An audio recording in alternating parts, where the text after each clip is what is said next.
Okay, March 16th, second council meeting of the month. Mary, could we please have roll call? Oops, I'm sorry. Allegiance. Pledge of allegiance. See, I want to get out of here so quick. Sorry, sorry. All right, since Mr. Funk isn't here, I will lead today. All right, 1, 2, 3. I pledge allegiance to the flag of the United States of America and to the republic for which it stands, one nation, under God, indivisible, with liberty and justice for all. All right, Mary, roll call, please. Mayor Pro Tem Silva, Present. Councilmember Scott, absent. Councilmember Lorraine Worthy, Present. Councilmember Mario Orozco, Present. and Mayor Jose Rios. Present. All right. Item number 2 on the agenda is a resolution of appreciation to Mike Howard, who's leaving. I'm sorry. I don't mean to show my disgust, but I wish we had the money. I wish we had the money to keep you, Mike. I really, really do, but I think that's a consensus of the entire council. Mary, would you help me?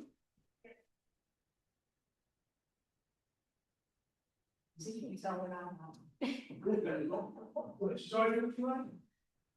You're going to third?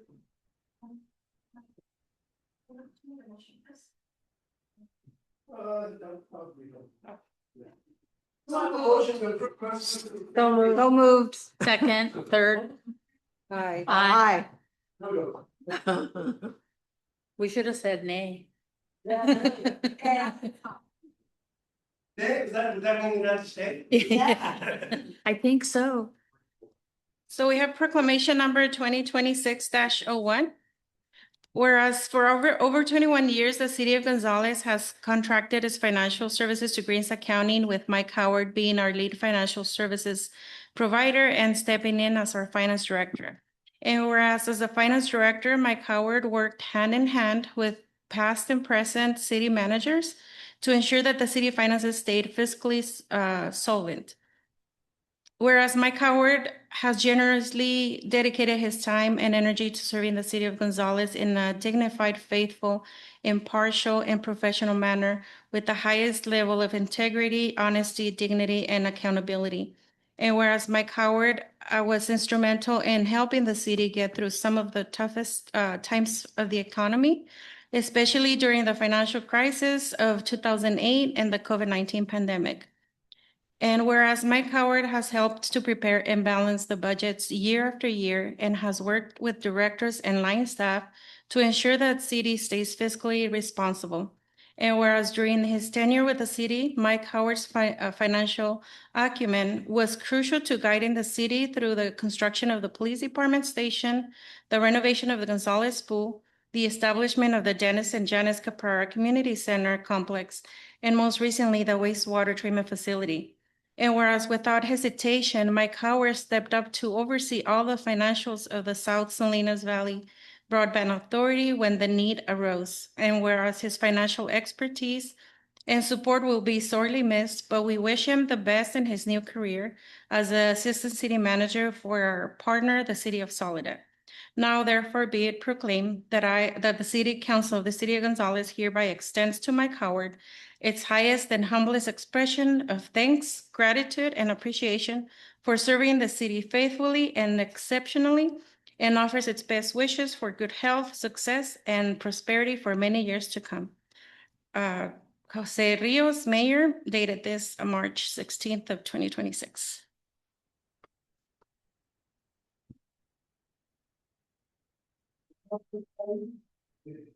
Joyful and sad and giving with this. Had I known you that interested in the next level, I would ask you, Mike, where's the money? But I wish you very, very best. I saw that as the young coaching issue. I think you'll have no problem stepping into either field and doing a great job. Again, heartfelt, thank you so much, Mike. Like I said, We also have a plaque. This is for 21 years of service presented to Mike Howard, and grateful recognition for your outstanding and dedicated service to the city of Gonzales.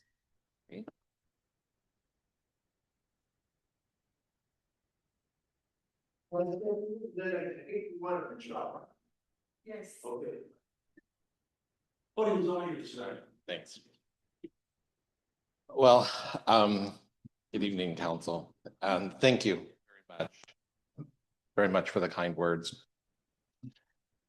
I was thinking over this weekend, it's been a really long time, but yet it feels like it was yesterday. I still remember the day that I walked in, and Renee had not even started yet. He came a couple months after I started, and we took off from there. And I was thinking of the things that we've been through in these 21 years, and some of them are mentioned there. And, you know, probably the largest challenge that we've had was the Great Recession, and getting through that, where we saw one of our largest tax revenue bases shrink as everybody applied for their Prop 4 adjustment in their property taxes. And we watched our property tax money take a nosedive. And it took a long time to get it back up to the right level. But we managed through, we got through. I was thinking that, you know, the last time we met, I presented the audit, and the city of Gonzales is the only city that in all of my career, I have received an unqualified opinion on an audit. And that was in, I believe it was 2015, when we had a dispute with our auditors because we were fighting with the Department of Finance over the dissolution of the RDA. And we knew we were right. The auditors wanted us to book an entry, and I told Renee, I said, I don't want to do it. It's not right. We're in the right on this one. And he supported me, and our auditors were not happy. In fact, they wouldn't renew our contract the next year. They told us to go by the wayside. But the very next year, we won before the Department of Finance, and we won our case, and they recognized all of the issue at hand was the bonds for the construction of the police department. They did not want to cover them. And ultimately, they put in a trailer bill just specifically for the department, or just for Gonzales, so that we could add that and they could honor that commitment and those bonds. And so we've been fortunate to get that. I was, and just coincidentally, speaking of the RDA, just Friday, we got the letter from the Department of Finance that they approved our last and final ROPS. So we are we're on basically just coasting, and we're done. That's a chapter that's almost closed. COVID was another challenge, and it was like, how are we going to get through this? You know, we watched, you know, the shutdown, we watched a lot of things. Again, we watched our revenues start shrinking. We made it through.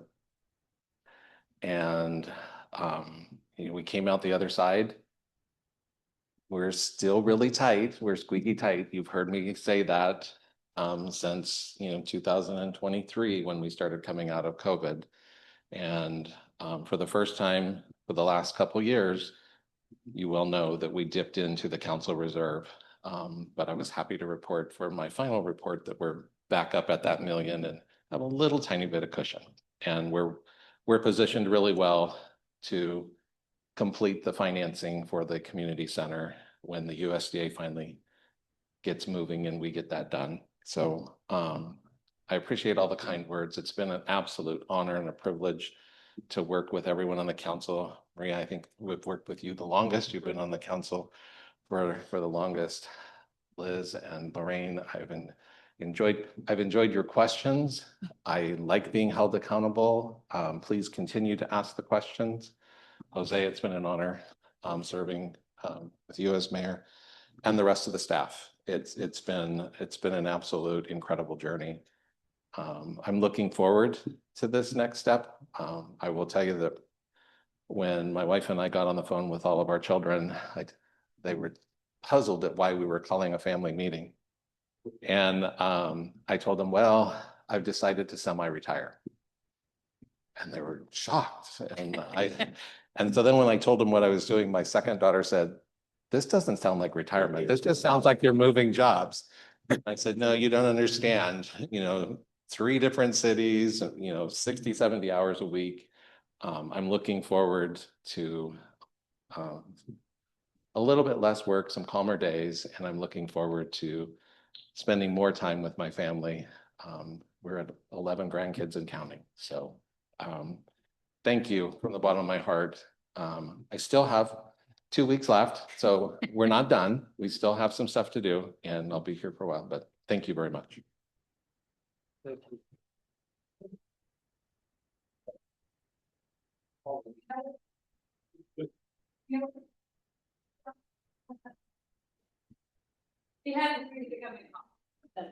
Well, didn't Punxsutawney Phil say we have to have a second month of March? Right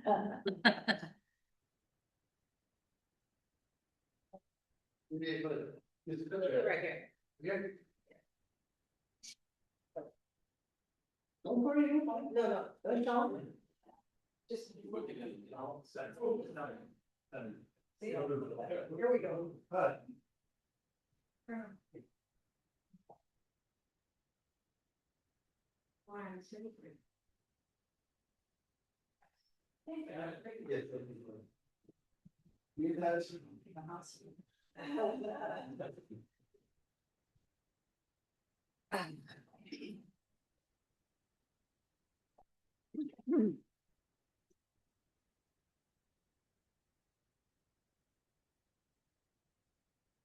You're good.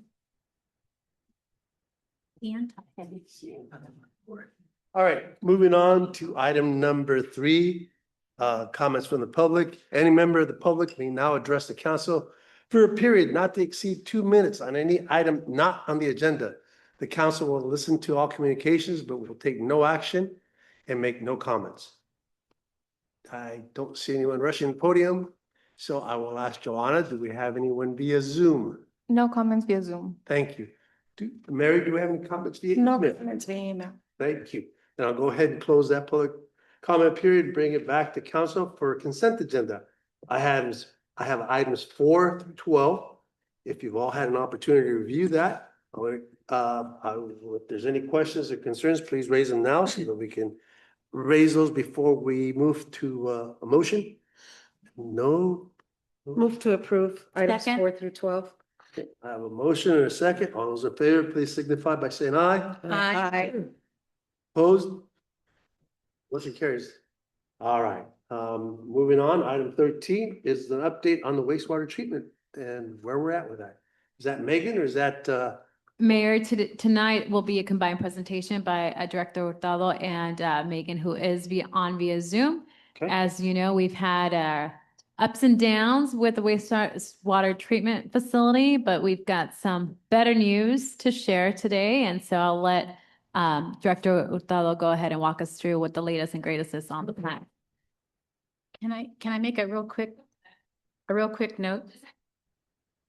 The TV screen here is not on. off? We can't. Can we get this working? If not, then we're just gonna have to stretch our necks. That's okay. I can stretch.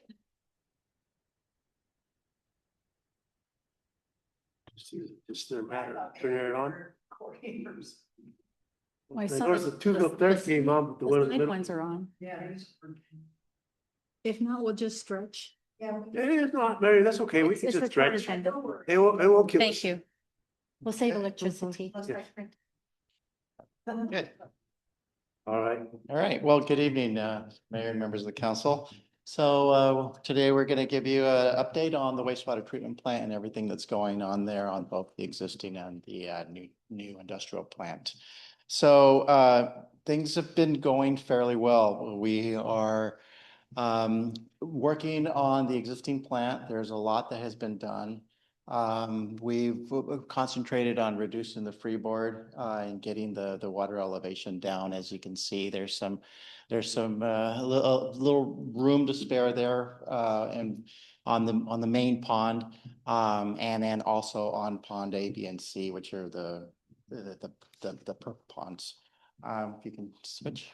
So there's 3 things we're concentrating on is the water that's coming in, what we're doing with the water while it's there and the water that's leaving to hopefully gets perked into the ground. Okay. So currently we're averaging 1.3 MGD per day, million gallons per day. I just went out there this afternoon and it's flowing at 1.3, a little over 1.3. So we're at capacity. Our plant is rated at 1.3. The regional board reduced us down to 1.2. So that's just to give you an idea of what flows are going through there.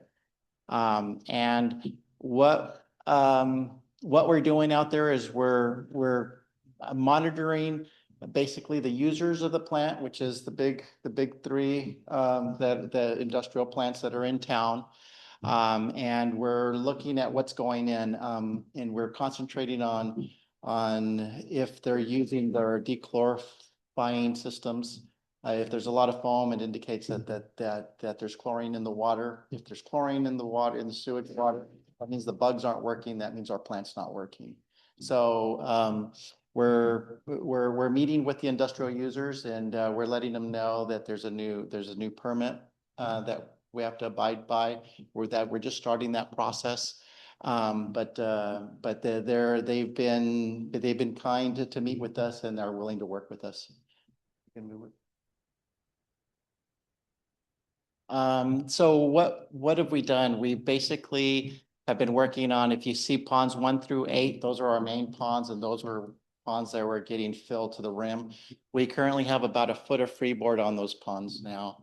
What we've been doing is there's a clarifying system that's been installed that came at a price, as you know, and that's flowing water sewage from ponds 7 and 8 over to the new pond D. Pond D is working very well. It's perking very well. It's only about 2 feet of water in it.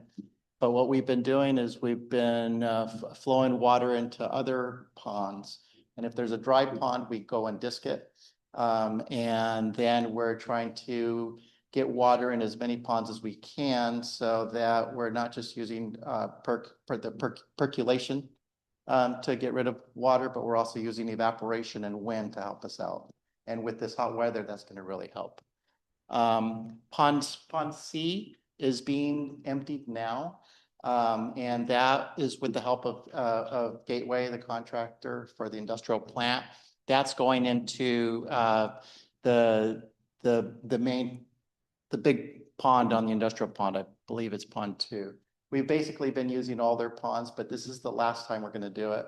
Pond C needs maybe another week of pumping, and then we will be out of their ponds so that they can then perk and get ready so that they can continue their construction of their site.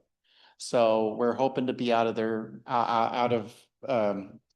ponds by the end of this week. The water will still be there and it'll have to perk down.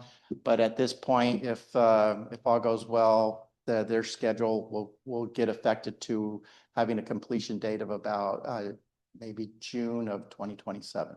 So, and once we get pond C dry, we will scrape it and disc it and then start using it, and then move over to pond A, and then after that pond C.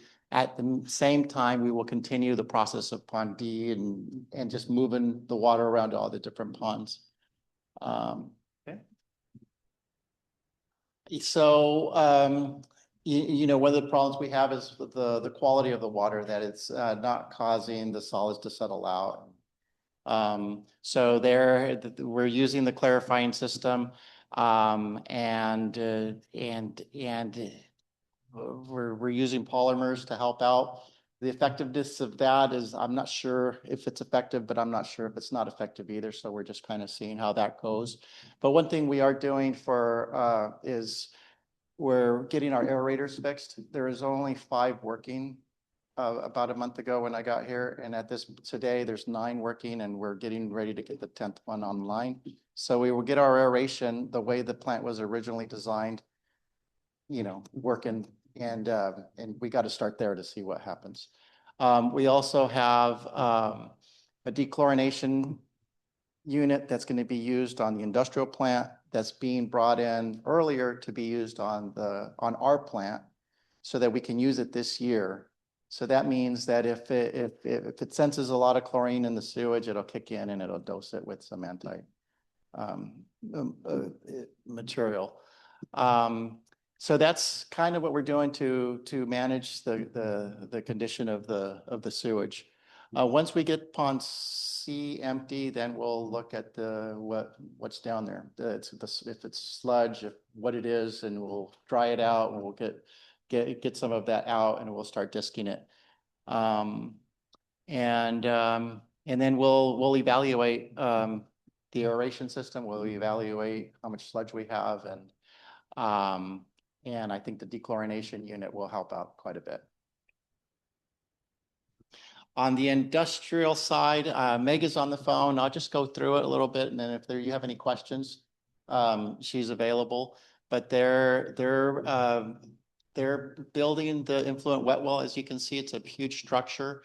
They're also building the air lines for the aeration and the electrical duct banks. So a lot's going on out there with the weather permitting. They're out there working, and I believe they're right around 30% at the 30% mark of construction. And there's a photo of what they're doing. I think the pit's not on there yet, but that's a nice aerial. So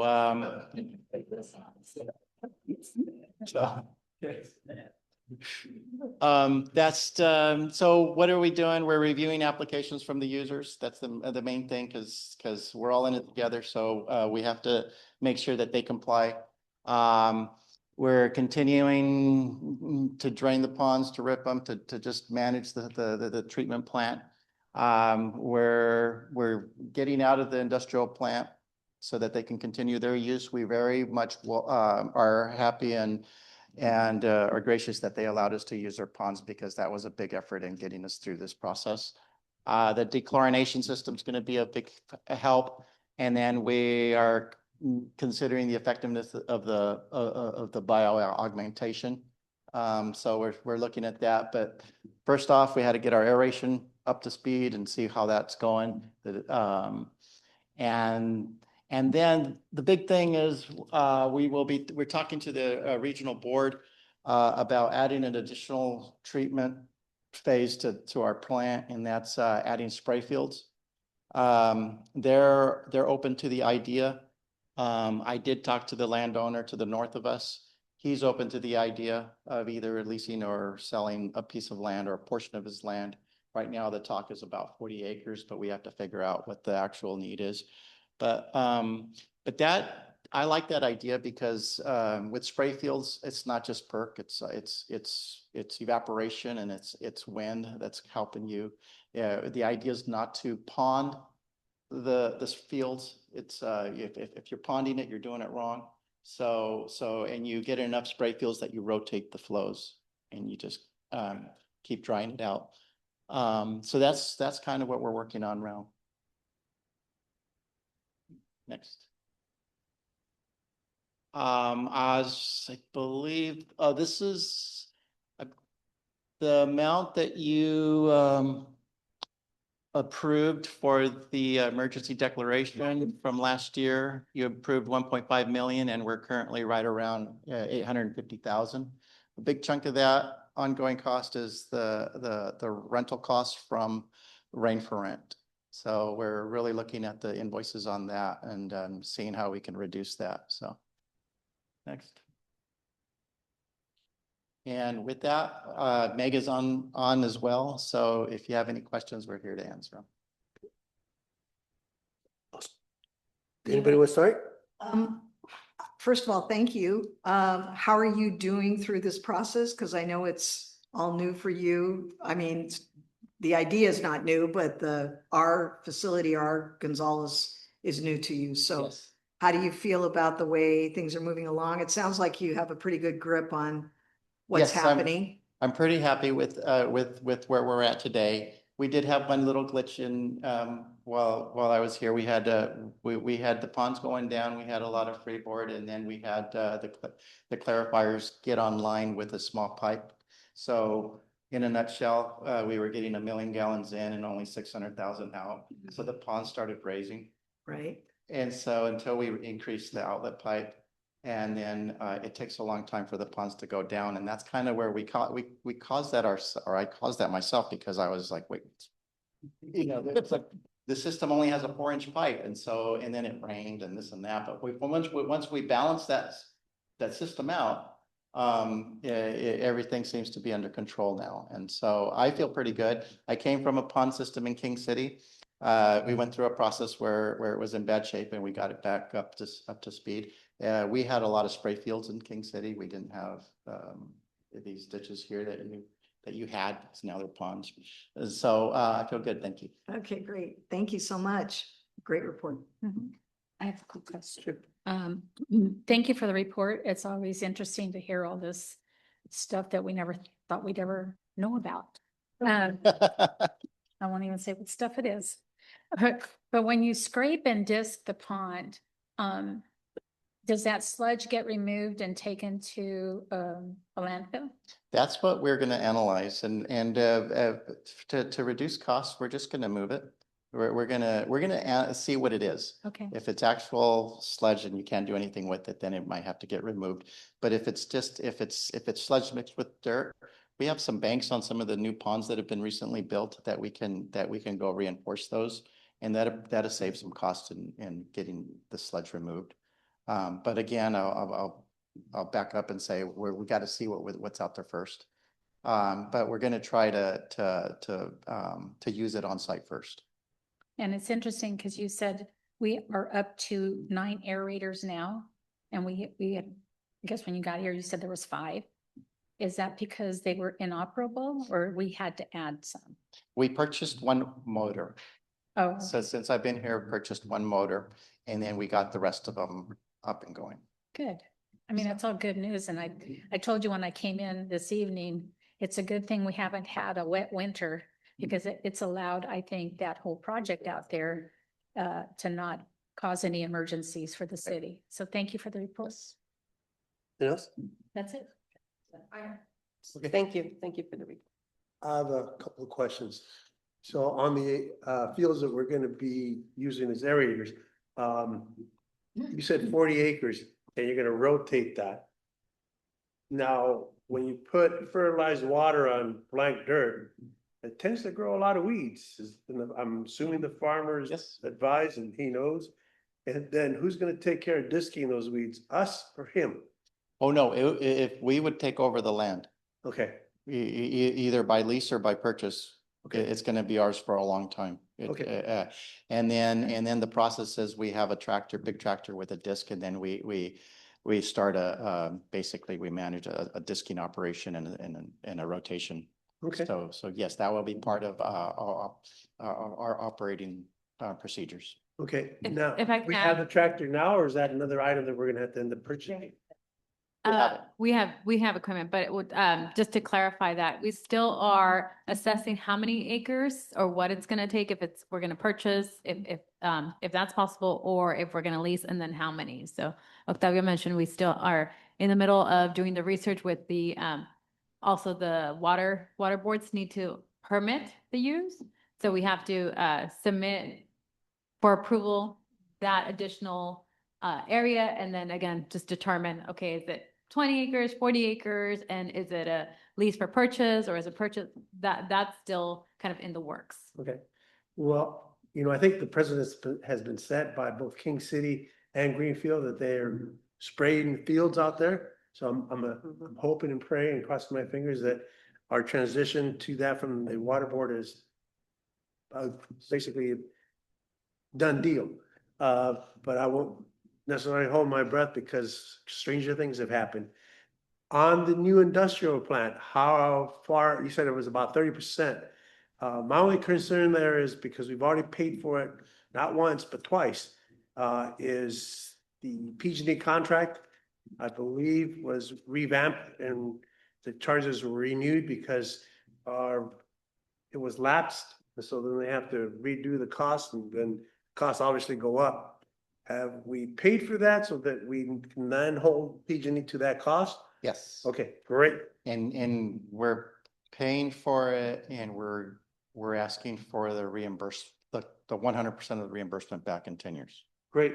So you guys figured out the cost and what that was gonna be like. Great, fantastic.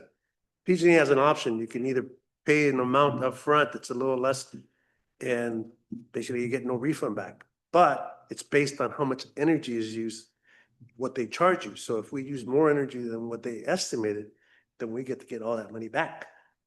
So I guess our public works director has already done the calculations and it looks like we're gonna get all our money back. Fantastic. Thank you so much Good for the news. report. Very good news. All right.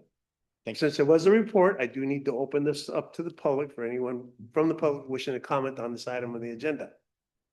And since there is no one in the room, I will go ahead and ask Joanna if there's any via Zoom. No comments via Zoom. Thank you. Mary, any comments via email? No comments via email. Okay, then I will go ahead and close the public meeting. And this is strictly a report, so there's no action needed. Is that correct? All right, then we'll move on. Next item on the agenda is the Gonzales Youth Commission, or Council, excuse me. So we have two today. Two today, awesome. Shelby.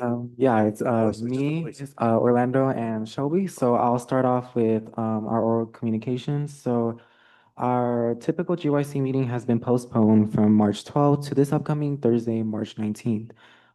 In this meeting, we're mainly discussing essential updates regarding our community project, such as the scheduled event, essential updates surrounding community organizations, and simply final changes that may potentially be needed to be made. Our Gonzales Youth Council members attended the virtual meeting via Zoom to go over updates surrounding our South County Youth Summit, from flyers to promotional materials to finance and scheduling overviews. This meeting was simply just a quick update towards our incoming major project. Our youth commissioners and volunteers are now beginning to paint the newly renovated community food pantry, illustrating the exterior and primarily cleaning both the interior and exterior area of the food pantry. We will be meeting tomorrow after school to continue our progress on completing the overall design of the project. Moving on to GYC related dates, on March 19th, Gonzales Youth Council will be having our meeting to continue making progress and final updates regarding our community project. On March 18th, the Gonzales Youth Council will be hosting our Community Garden Day, which consists of tabling and unique activities, a ceremony regarding our work, a potential food drive for individuals to donate, and more. We do simply ask that you all attend and simply just supporting and being there. On May 2nd, 2026, the Gonzales, Soledad, and Greenfield Youth Councils will be hosting our third annual South County Youth Summit right here in our very town. Mainly taking place in the community center from 9:30 a.m. to 1:30 p.m. This will consist of workshops, food, a potential resource fair, and unique activities. Passing it on to Shelby to give our Gonzales High School updates. All right, so for Gonzales High School updates, we have the third quarter has just ended for the Gonzales Unified School District, and we're in the final quarter for this school year. The Gonzales FFA program will be hosting their annual canned food scavenger hunt and chapter meeting on Wednesday beginning at 4:30. In this meeting, we will have our FFA members go over the new and old business and later conduct a scavenger hunt for non-perishable food items, going from house to house in search for canned goods. Stay on the lookout for our members and drive safe. March Madness begins this week, where students who wish to volunteer can play against different grade levels and participate in a basketball tournament game during lunchtime. This Friday, about 27 students in FFA will be heading down to Ontario, California for 6 days to participate in the 98th annual California State Leadership Conference. We also have 2 delegates and 2 Courtesy Corps members who will be playing a vital role throughout the conference. We also have a member from our chapter, Maria Rivera, being recognized for Star Farmer, going against seniors for excellence within the agricultural industry. If she wins, she'll go on to compete nationally in October. Current fundraisers, we have our senior class is collaborating with Luigi's and offering family meals for $75, which will include a container of pasta, salad, and 10 pieces of garlic bread, which will feed about 5 to 7 people. We also have a vertical raised fundraiser for the senior class and a Seas Candies fundraiser, all of which can be found online through our class Instagram page. The Interact Club is collaborating with an organization to host a blood drive where our students ages 16 to 18 will be able to donate their blood to make a beneficial impact. This will take place on this upcoming Thursday, March 19th. This concludes all our updates for the Gonzales Youth Council, as well as the Gonzales High School. Thank you. Thank you. Mr. Perez, was that the 28th for the garden?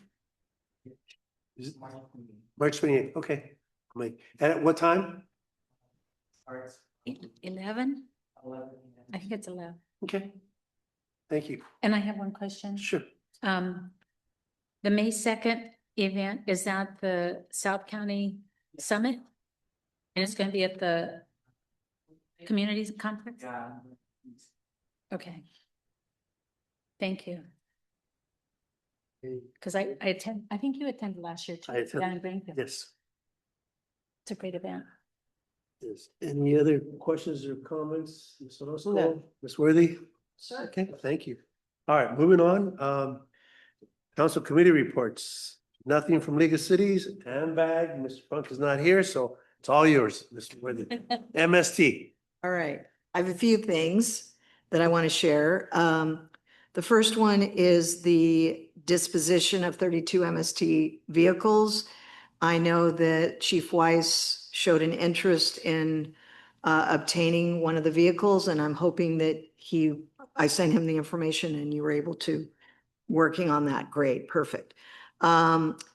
We had an interesting thing. You're all aware of Measure Q that was through the county. They did a polling. They hired a consultant to come in, do a polling to see how people felt about another tax increase. And it was interesting to see how it came out.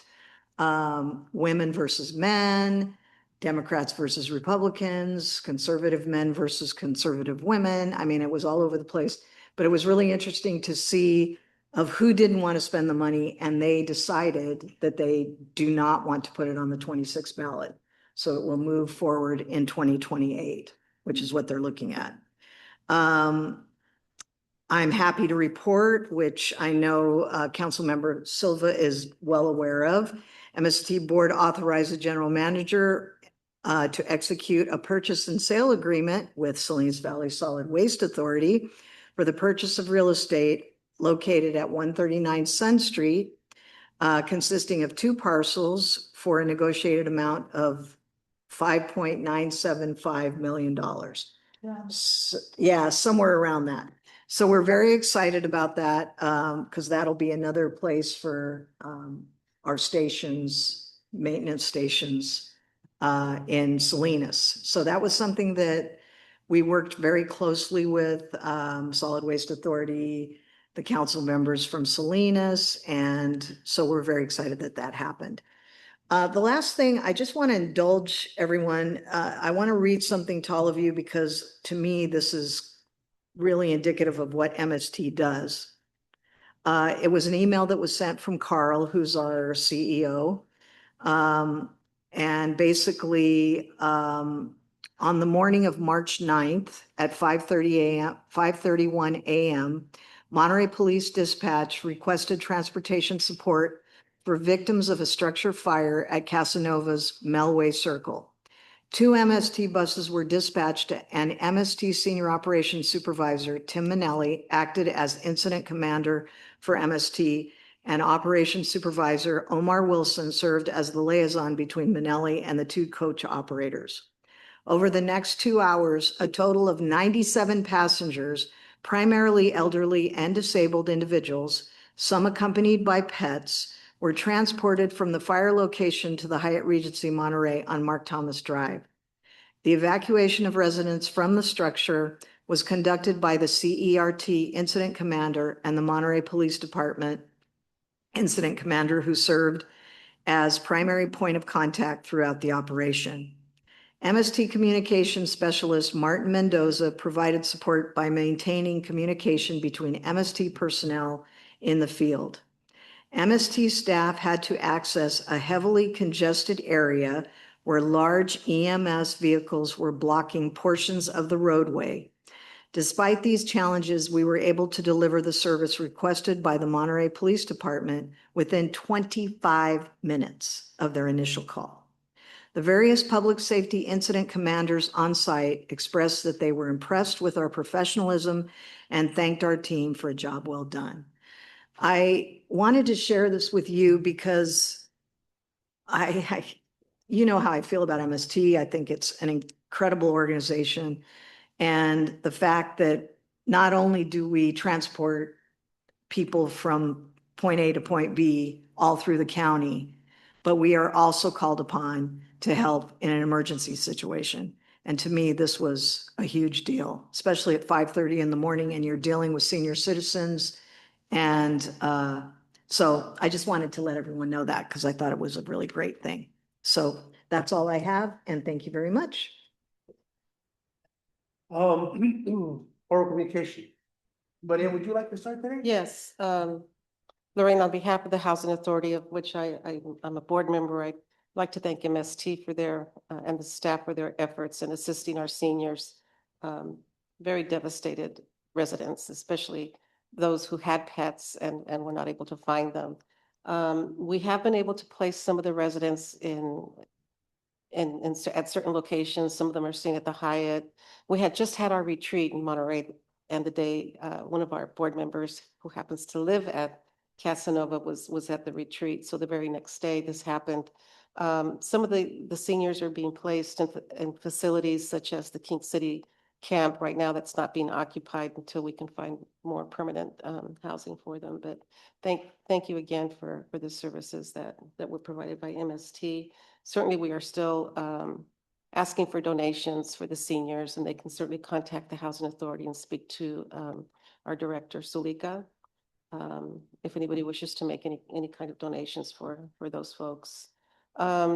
Lenten dinners are continuing to take place at St. Peter's Church this Friday. We will be serving clam chowder from 5 to 7. So I have tickets if anybody would like to purchase a ticket. I have some. Thank you. That's all I have. Liz? Thank you, Mayor. I just want to report that last Tuesday, the 10th, I attended a mural unveiling in the city of Greenfield. It's beautiful. I would recommend anybody to go down there to see it. The artist was Hanif Pani. He has done other murals in the area, including Salinas and on the peninsula. It's beautiful, and it was partly funded by the Salinas Valley Solid Waste Authority. And it's a hand that has a food waste. And as it's falling out of the hand, it turns into dirt and it goes into the field. So it's kind of representative of the circle of the food life in our valley. It's beautiful. It's over at the rec center. I was there. I was asked to say a few words. I wasn't expecting it, but I did, off my cuff. So there was a representative from Soledad as well. And then mostly a few members of the city council for Greenfield. And a typical Tuesday afternoon in Greenfield, it was gale force winds, it felt like, going through there. Very unlike today's weather, but we all understand, and it was nice fresh air out there.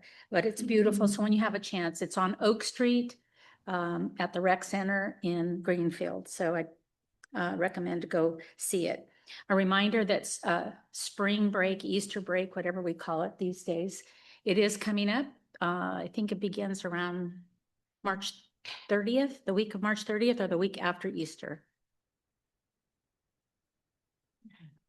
It starts on April 3rd, and I think it Okay, ends so it goes April after 3rd. Easter. Yes. Here. Okay, I wasn't sure, because in my day, it was always before Easter. So thank you for clarifying that. But we'll have extra kids enjoying this kind of weather, I'm sure. So just be on the lookout for kids that are excited to be outside and enjoying this spring weather. This Thursday sounds like it's a really busy day in the valley because it's also the day of our monthly senior lunch at St. Theodore's. Starts at 11 for anyone 55 and over here in Gonzales. It's a fun way for everybody to kind of catch up with one another.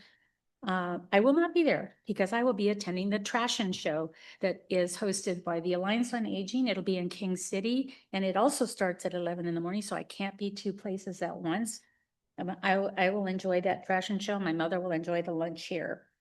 And my last item is, this is considered National Agricultural Week. So if you see a farmer, if you see an FFA member, if you see a 4-H member, thank them. National Ag Day is the 24th. So thank the farmers. They're all around us and our future farmers too. That's all I have. Okay, Thank you. you're welcome. Lorraine? I have nothing tonight. Thank you. I have just two items. I wanted to comment and thank staff for your quick work on that catering truck that's, I guess, has been overstaying their welcome over on A Street. I had complaints from several of the neighbors there that right after about 4 o'clock, they open up for business and they're like, I didn't think they could park in the street and open for business. I said, they're not supposed to, but let me check the staff. Because I know the rest of the catering trucks, at least the ones that I'm able to see, are on private property, are in a parking lot with access. So thank you for looking into that and taking care of that issue. I appreciate that. And I'm sure the neighbors on A Street will definitely appreciate it. April 5th, which is our new, or the date for our council meeting, I will not be here. I've been shanghaied and my wife wants to go to Hawaii, so. Oh, You might not get in. It's flooded. It's flooded. I know for a lot of people, that's a great place to go visit, but you know, I can't see. I burn easily in the sun.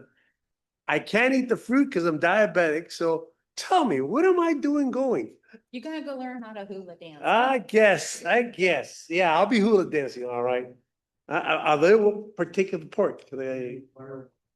Maybe that's another thing I can do. What the heck? I can't see it anyway, right? We're gonna go to, I can't see Pearl Harbor, but I can feel the sun, I guess there's access. So, that's, and my son has got a friend in Maui, so we're going to Maui after that. So, anyway, I'm sure Lizzie will do a fantastic job. I have no doubt. That's all I have. Carmen, you're up. Yes, I just have a few items. So yes, March 28th, the Community Gardening Day put on by the GYC. You heard that once or twice, so hopefully you're out there to support. April 11th, our fire department is hosting an open house from 11 to 3. So just inviting the public to come out, engage in conversation, ask questions, etc. So again, that's Saturday, the April 11th from 11 to 3. You'll see more about that coming up. April 14th through the 17th, we will be hosting the Coastal Commission in our community center. So they will be here for 3 days, set up for the first day, which will be technically 4, and then be in meetings the following 3 days, Wednesday through Friday. So the Coastal Commission? What did you say, April what? 14th through the 17th. It really is the 15th through the 17th. The 14th they're setting up. So they come in and do 15th, everything 16th, for technology they have to do and set up the room, et cetera, get ready for the next day. Okay. So it starts the 15th, which is the Wednesday. Yeah, 15th. And yes, it's an honor for us to be able to host such an important meeting in inland. They usually just meet on the coast. So it's kind of a big deal, but I will tell you that with our brand new community center, everybody wants to host everything there now. So it's a matter of kind of fine tuning some items that are coming up. Oh, and then finally, our website is under development. So I wanted to ask Mayor if you wanted to appoint 1 or 2 people to join a website committee that will help us kind of make decisions on accessibility on website, et cetera, functions. Anybody from the council that would like to participate? I think you know, bless his heart, I think his cup runneth over now with all the work related stuff, so I will not. Even though he's not here, I could easily volunteer him, but he's not here. So Maria, would you, okay, I got Maria, Liz, Yes, okay, here you go. perfect. Liz Thank and you. Maria. Yeah, we're starting to see some site maps and colors, and so things are moving along. So it'd be great to have some Yeah, input on that as we move great. forward. So, great, thank you. That's all I have. Thank you. Quick question, I had that just as I was getting to council chambers, apparently there is a new business going in next to La Plaza. Is it another bakery? Or is it a candy store? Ah, okay.